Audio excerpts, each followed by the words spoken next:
book that may kind of cut through a lot of the jargon and just speak directly to the board members on understanding what some of this means. There were changes in inherently beneficial use, and specifically the definition of inherently beneficial use in the land use law does not include the word public utility regulator. It does not include this specifically. But there is case law and there's other standards that say it does say other uses such as, and then there's case law that lists these other uses. However, there still has been and there continues to be instances where that is not a given, and there are different tiers of and perceptions of inherently beneficial use. Obviously, there's fear and there's a belief that this is not fully beneficial, supportive of the health and welfare of the community, or we wouldn't have so many people here. So there's obviously some research and discussion that has to be done to deal with this. And what I'll do is read what the legislature did when they made changes to that section of the land use law. And it speaks directly to really what the board has to face today and think about and weigh. So there was an amendment, let's see, fairly recently, where the legislature went forward and said that they perceived as a trend whereby the courts would make a determination that a use was inherently beneficial and then require that the variance simply be issued regardless of the local board's analysis under the statute. So then, following that, this had to do with cell towers, I will point that out. And a bill was passed that made adjustments to the land use law to reflect as it is now, and it says, the applicant must still prove that amendments seek to make it clear that an application must still prove that the use will not substantially impair the zoning plan. By restoring the balance, municipalities again will be able to evaluate a proposed use on a particular site to ensure that it does not have a negative impact on the overall zoning plan of the community. Now, the applicant's planner did make these statements, but I don't know if it was as clear as that for board members to realize that you do have that ability and you have the ability to evaluate this for the negative criteria for sure. Even if it is continued, even if it is perceived to be inherently beneficial use, and in an inherently beneficial use situation, they wouldn't have to prove the site was particularly suitable. They still would have to make the proofs necessary to prove that the negative criteria is met. And the negative criteria specifically, and I'll read, is that the variance can be granted without substantial detriment to the public good. This requires an evaluation of the impact of the proposed use on the surrounding properties, and a determination as to whether or not it causes such damage to the character of the neighborhood as to constitute a substantial detriment to the public good. And also that the variance can be granted without substantial impairment to the zoning plan and the zoning ordinance. The zone plan and zoning ordinance is referring to master plan as well. And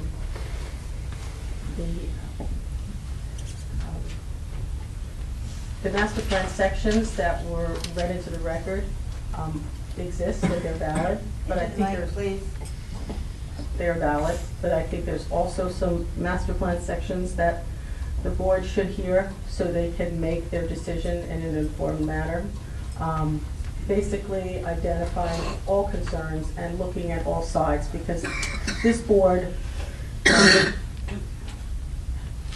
has a different, has a role, a special role for hearing cases that are generally looking to vary so much from the zoning ordinance that there needs to be special circumstances and a higher, really a higher degree of proof, and that's why the need for 5 votes out of 7 is needed for D variance. Otherwise, this would be before the planning board. So if this use was essentially permitted, and the issues on the 3 uses on 1 lot and the conditional use were as almost irrelevant as stated, this would be before the planning board, but that's not the case. There's a D variance being requested for sure. I think there's a conditional use issue for sure, and there are concerns, obviously, that are being generated by the impacts of the proposed use on the surrounding community. So one of the things that I think I want to point out as far as the master plan goes, I'm jumping around a bit, but one of the specific goals of the master plan that wasn't mentioned is the farmland preservation goals. Goal number 5, continue to preserve large contiguous open space areas that provide opportunities for farming. 5B, encourage development patterns that maintain opportunities for agricultural activity. Promote the continued agricultural use of productive farmland soils and promote the continued viability of agricultural industry. That was clearly a major concern of this community, and it may not come up in a lot of the other surrounding communities where regulators are proposed, but it is important here. So that consideration should be made and should be acknowledged in locating facilities within Holmdel. Another of the zones is the community facilities goals. Specifically, some of them do support exploring these kinds of applications, but possibly support placing them in places where they're more suitable with the surrounding area. So goal number 8A, under community facilities goals, provide community facilities that serve and protect the health, safety, and welfare of the community and provide a high quality of life for Holmdel residents.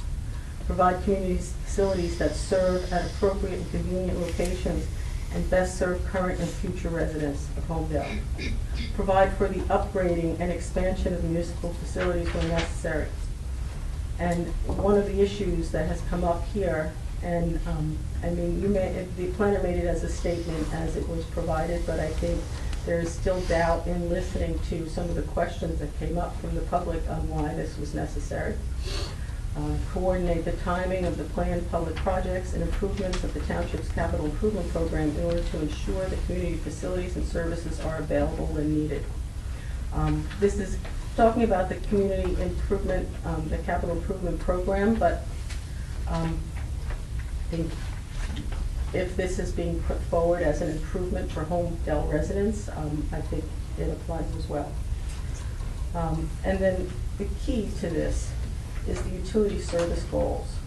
Goal 9B is to balance utility expansion with the goals of preserving open space, conserving natural resources, and protecting community character. And that specifically speaks to the condition of the conditional use that's not met in protecting community character. So now I'll go back a step further and get into some more of the details, which are even more confusing, and I think of the setbacks in the zoning and the notice of determining whether a setback is made from a structure or building. I looked into it. I looked into it from all different directions, and by definition of a structure and building, and clearly, The ladder, please. clearly, I believe that you can say that the setback, and that's probably why it is also in the looked at that way from the zoning officer, the setback is measured from a building, not a structure. However, I think that one of the considerations that have to be made here, since there's use issues involved, there's conditional use issues involved, there's other standards within the zone that are not met. It's almost as if, and the conditions itself, one of the conditions itself is making this use fit into the character of the neighborhood. The only way to do that would be maybe to put it in a building, to shield it, to make it look like the other uses that are around it. But that wasn't done. And if that was done, variances would have been needed for the specific setback for its location. So by virtue of the application itself, they avoided the need to comply with those standards. Meanwhile, at the same time, violating that character standard in itself. I think it was pointed out and testified to by the planner that those setbacks, the variances, if these this structure was in a building, there would be variances, and they would be from the residential district, from the right-of-way, and from the property line. There's also a variance for conditional use for lot coverage, even though it's minor, it's there. And there's also a variance for lot size. Yes, it was pre-existing, and it was granted in the past for 2 uses. Now we're looking to review a request for granting the variance again on an undersized lot again for 3 uses.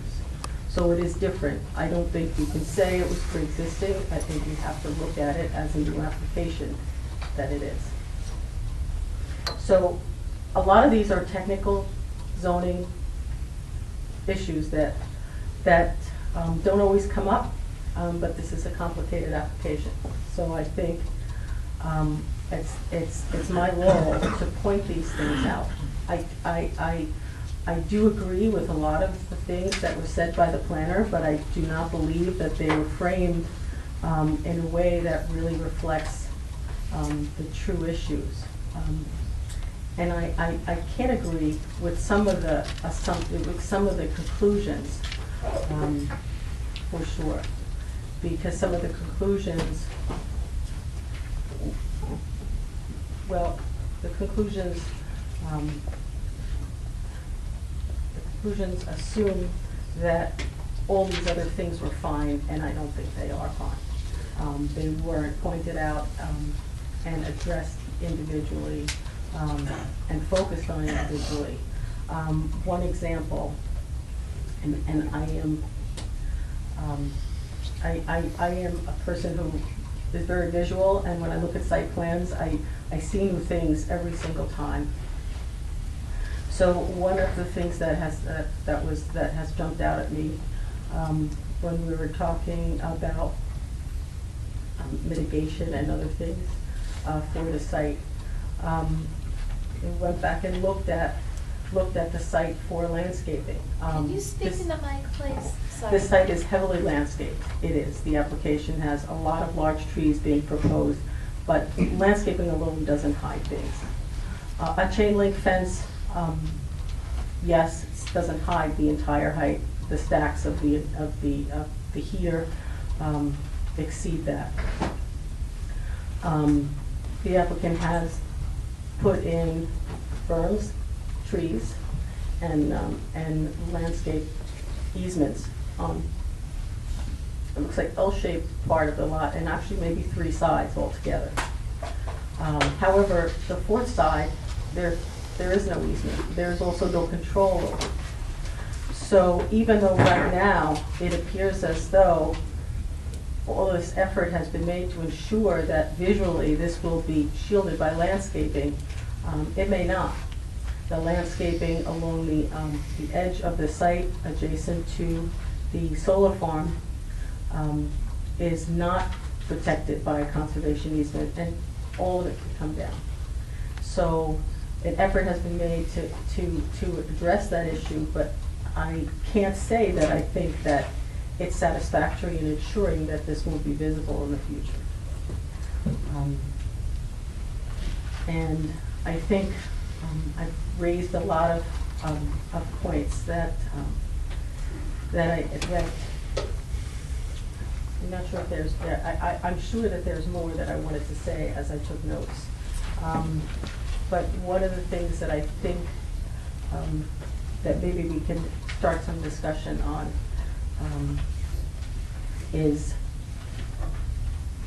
the issue of inherently beneficial use, and then talk about the criteria and the impact of the zone plan, because first of all, if it is not inherently beneficial use, and we need to prove the positive criteria and talk about the suitability of the site, there are a lot of issues with that, because if this use was in a building, there would be lots of C variances for the setback and location. And those would be because they were within certain ranges of residential properties, and the residential character. So those are considerable right there. And then there's other issues that would be addressed. One of the things pointed out, and I'm going to pass this on to our engineer, was that there's no impact from noise, no impact from emissions. However, there's concern by our experts that there are. And in certain instances, there can be, because it's really reliant on human error and maintenance to make sure that everything's working properly, so that make sure that there's no release of any harmful substances. So I'll pass that on, but in those instances, we can't be certain that that's the case. And so there is this possibility of, I think that's substantial, and I think that was not addressed, and I think it has tried to have that addressed and has sought some certainty to resolve that concern. And it may be outside the purview. I guess it's the belief of the applicant that it's outside the purview of this board, but I think, given the variances that are being requested and the distance that I think is there between the master plan, the zoning, and the proposal, I think it's that there's merit to the request, and it's warranted, and they are justified in seeking to find out if that's possible, and why it's not, or why it's not being explored. Greg, do you have anything on Sure. Well, Ms. Cafone and others have said that the New Jersey Natural Gas has picked this location. I still question the need for this facility there. Okay, there's New Jersey Natural Gas has been operating a system that seems to be working. They've admitted that yes, it freezes up once or twice a year. But how much of a detriment to the system is that? Yes, it costs a little extra maintenance to have a crew to go out there, but Ms. Cafone indicated that the pressure reduction should be done somewhere on the south side of the system. Well, there's other municipalities and other regulators further south of us. The Lincroft one, the Cold Snake one, they're further south, and they're on the same system. When the applicant initially prepared his presentation, he showed us an outline of his system. There were some colored lines, I believe, a green, which was the very high pressure, yellow, another pressure. Are there other opportunities in other areas to achieve this pressure reduction? It just seems to be that they just picked this location because it's convenient. So I'm not sure the need exists there. Beyond that, although it's true, I'm not an expert in designing gas facilities. I am a licensed professional engineer with a lot of expertise, but the research I have done has shown that there's other ways to accomplish the same thing. And we're simply asking New Jersey Natural Gas to consider those. They have other type of heaters. I picked a catalytic heater, which according to the manufacturer has much less toxins emitted. They have no stacks. I think I provided the board with the pictures of typical units. To me, they seem a little more attractive and would have less impact. So I believe they should go back and do some more homework and let us know. Now, their expert, Mr. Patenta, did admit that there will be toxins dispersed to the air. Okay, they will be measurable. They're not immeasurable. He classified them as negligible.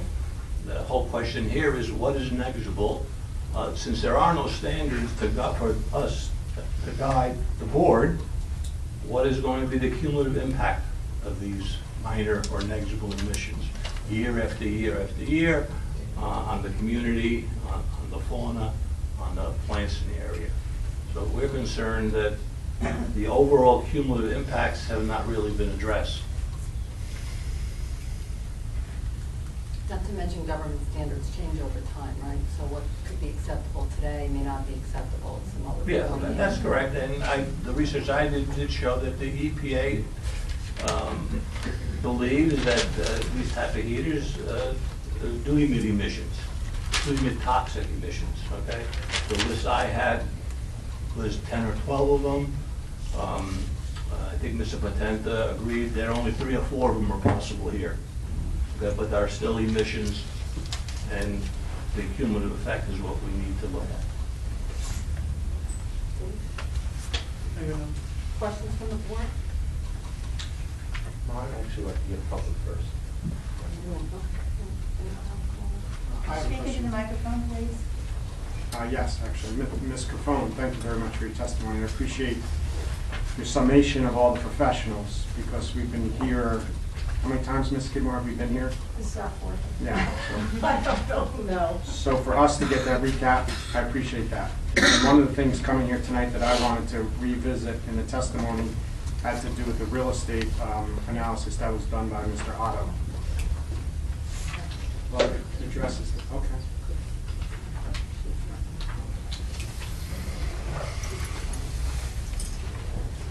I just wanted her to read back something she already mentioned.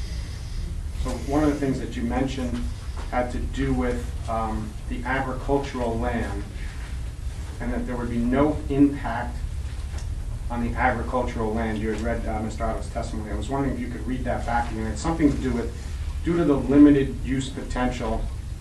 Could you just repeat that again? I want to be clear on that. Sure. Sure, let me just find the exact so I can read it back verbatim. Okay. Our investigation of existing natural gas regulator stations in New Jersey has determined that their presence has no effect on nearby residential or commercial property values. We have further concluded that the value of nearby agricultural and public lands will also be unaffected due to their limited use potential. Therefore, it is my considered opinion, to a reasonable degree of certainty, that the approval of the proposed regulated station to be constructed on the subject property will not have any adverse effect on the neighborhood property values.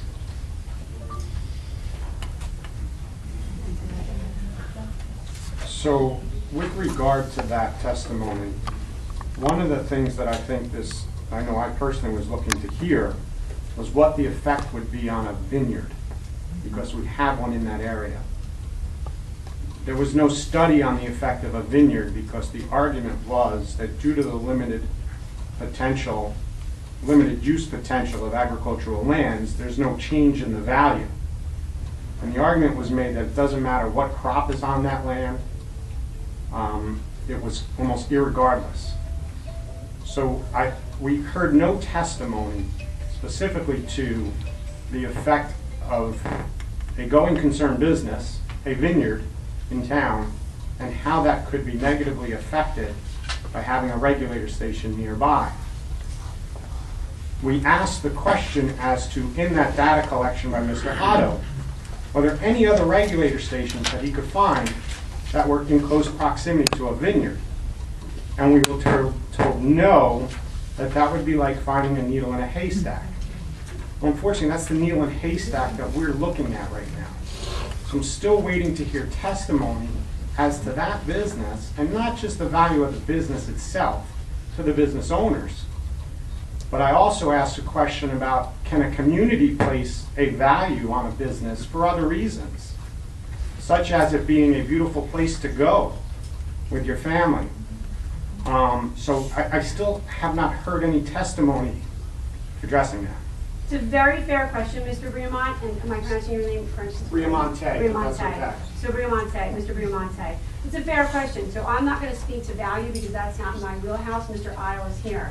But having read the transcripts and anticipating this question, I volunteered to leave my daughter swimming early last Sunday and go to the vineyard and visit it. So I went to visit the vineyard. I went in. I had a lovely conversation with the sommelier in there. I had some of the red and white wine. Probably one of the most fun site visits I've done in 23 years of planning. Because I wanted to get an understanding for myself of how this business operated from a planning point of view.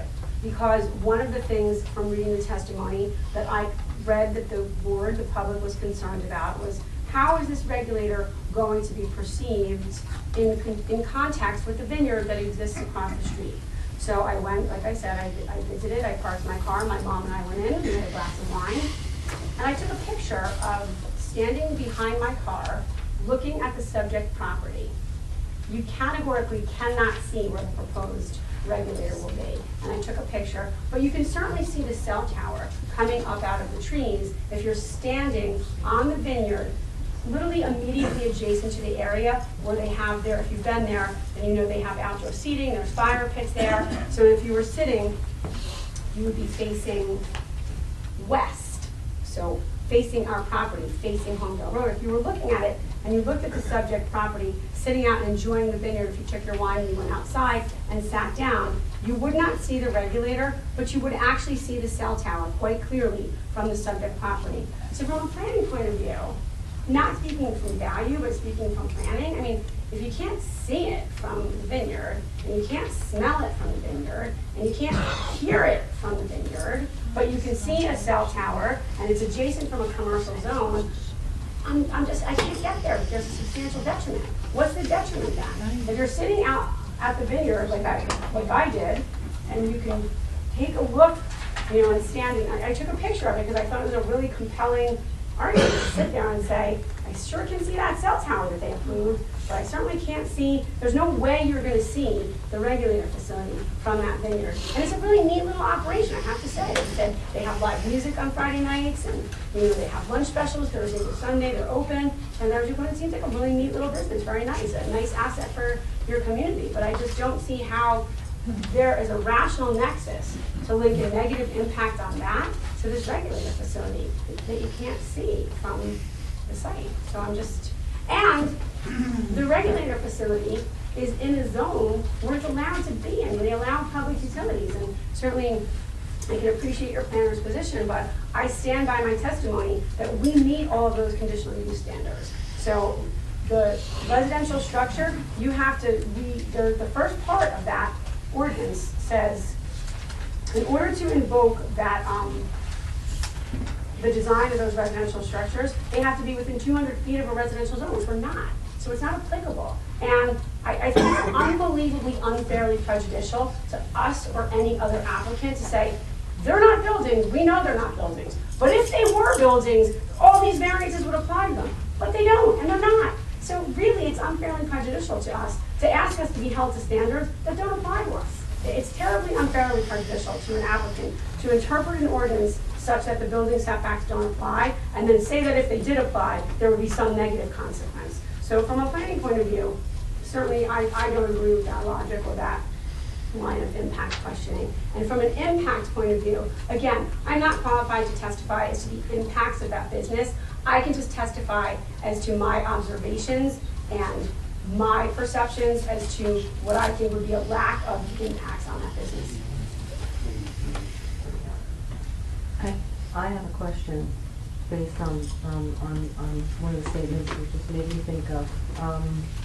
As far as the use for the three uses on the site, the identification of and the interpretation, and it's your interpretation. Obviously, it wasn't the zoning officer's interpretation, or we wouldn't be here before this board. But if your interpretation that this 4 office centers, I think it's the terminology, I'm not on that page, that multiple uses are permitted, if that's the case, then you wouldn't be before this board. So to make that statement, I think is not really appropriate for this hearing, because it doesn't apply or for we wouldn't be here.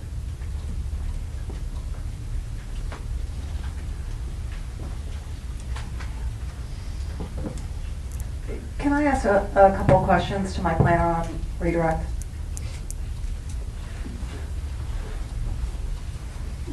Okay.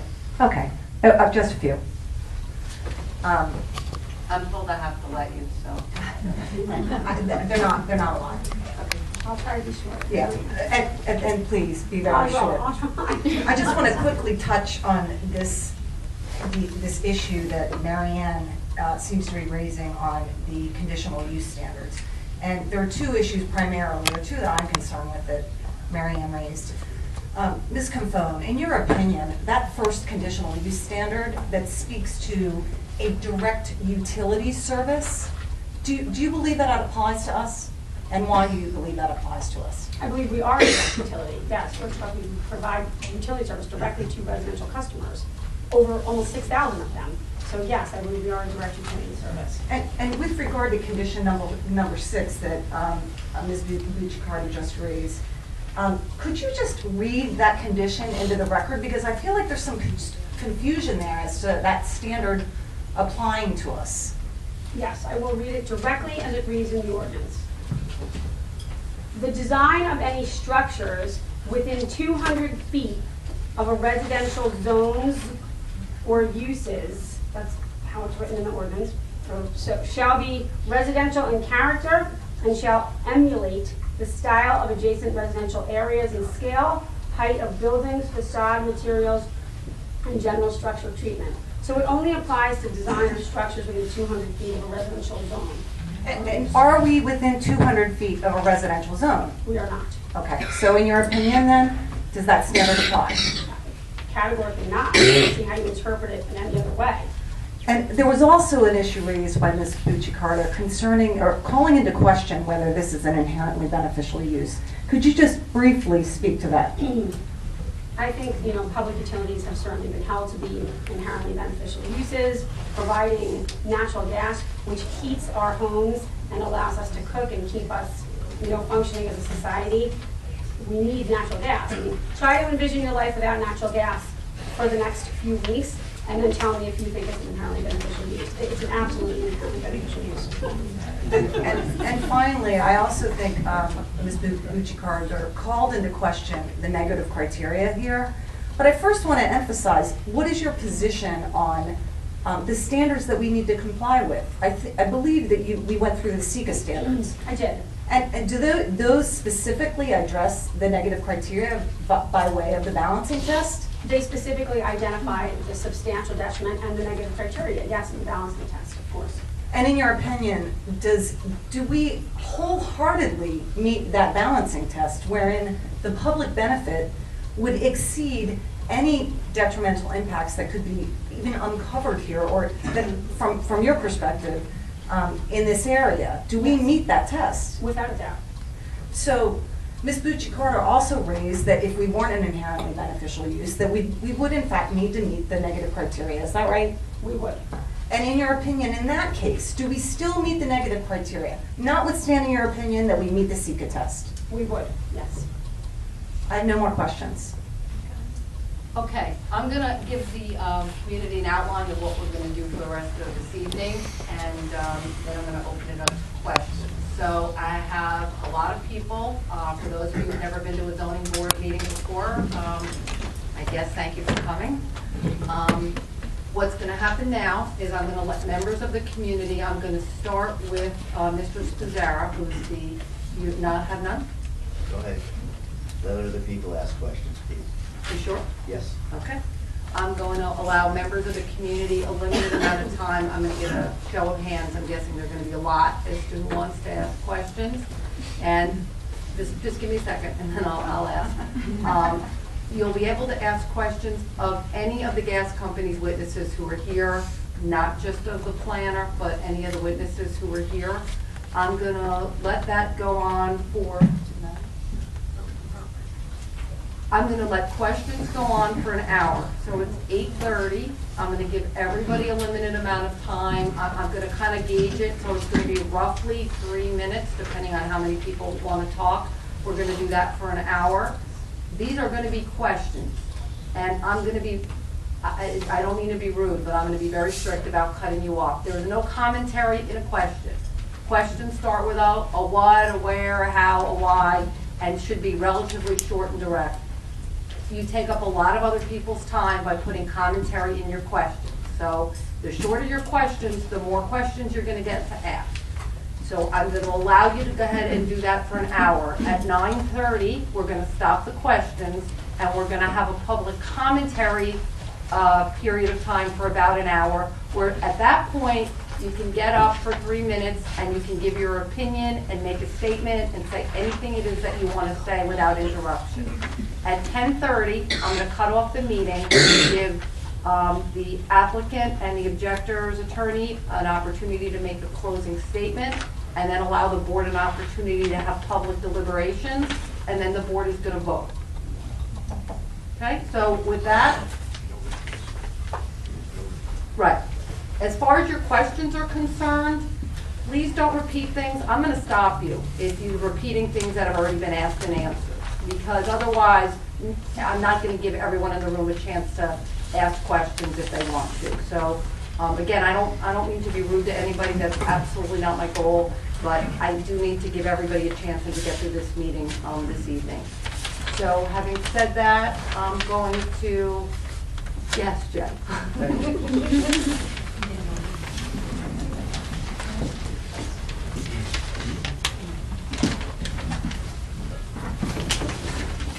JNO 18 Ivy Drive.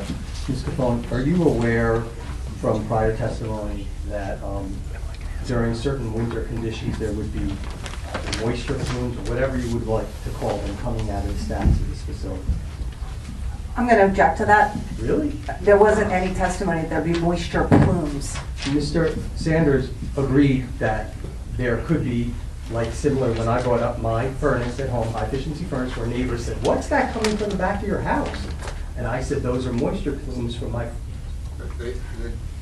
We don't need to define whether it's moisture plume or Yeah. something else, but there was some testimony on that, so without using the term moisture plume or whatever it is, you can ask if she's aware During of it. certain winter days, during certain humidity conditions, there was testimony, and it's just general knowledge, that there would be visible things coming out of the stacks. Are you aware of that? I'm aware that Mr. Sanders testified. Okay, because you said, I don't have verbatim, that there would be nothing seen.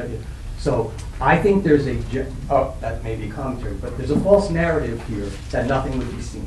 So when you're at the vineyard and you're looking in the winter, you will see something there on certain days.